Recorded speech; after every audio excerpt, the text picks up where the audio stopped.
Through the prayers of Holy Fathers, Lord Jesus Christ, our God, have mercy on us and save us. Amen. Today, 13th of March, the civil calendar, and on February 29th, the church calendar. We commemorate our Holy Father, John Cassian. This great spiritual guide was born in Rome of eminent experience in his youth. He studied the secular disciplines, especially philosophy and astronomy. After that, he gave himself entirely to the duty and the study of Holy Scripture. He removed from the good to the better and desiring higher and higher step to purification. Cassian left Rome for the East to learn more and attain this greater perfection. He went to Bethlehem, then lingered in Egypt at Nitria among outstanding spiritual athletes, from whom he learned to exercise himself in all the virtues. In Constantinople, he became a pupil of St. John Chrysostom and was ordained by him to the diaconate. He finally returned to the west and settled near Marseilles, there founding two monasteries, one for monks and one for nuns.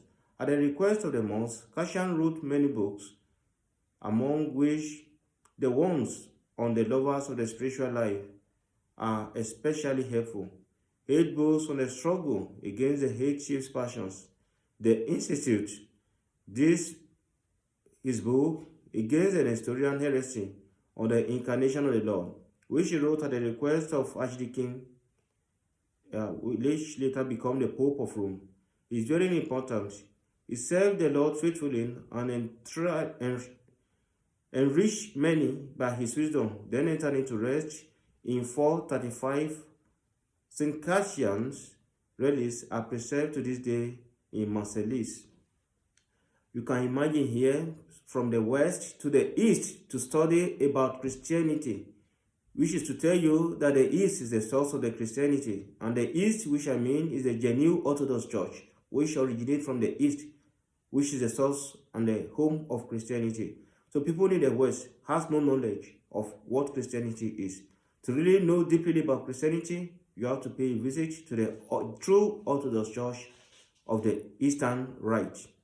Our Holy Father Basanifius, born a pagan in Palestine, he was baptized at the age of 18 and immediately became a monk, receiving the name John.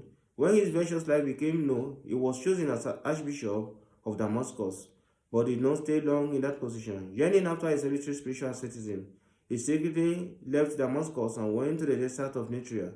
There he presented himself as a monk, Basanifius, and was immediately given the obedience of water carrier to the monastery. The one-time Archbishop joyfully received this obedience. By his learned discourses, his meekness and his zeal, he quickly became a model example to all the monks. Only at the time of his death was it revealed to the monks who Basanius was, and so this saint chose his own example as a lesson to the proud and to lovers of power, and as a comfort to the noble and meek. He entered peacefully into rest and went to the Lord in the year 457. Again, this can only be found in the East, a bishop becoming a monk and taking the obedience of being a water carrier. You can never see such humility in the West. For consideration, St. John Cassian writes us on the struggle with the spirit of lust. The struggle with the spirit of lust is a fierce struggle, longer than others, a daily struggle, and only a small number of people come to total victory. This struggle begins with the first ripe growth and does not finish until all the other passions have been mastered. In this struggle, it is necessary to use 2 weapons for the achievement of a perfect and pure chastity. Bodily fasting is not enough, though it is of the utmost necessity. On top of that, compulsion of soul and unremitting prayer against that most unclean spirit.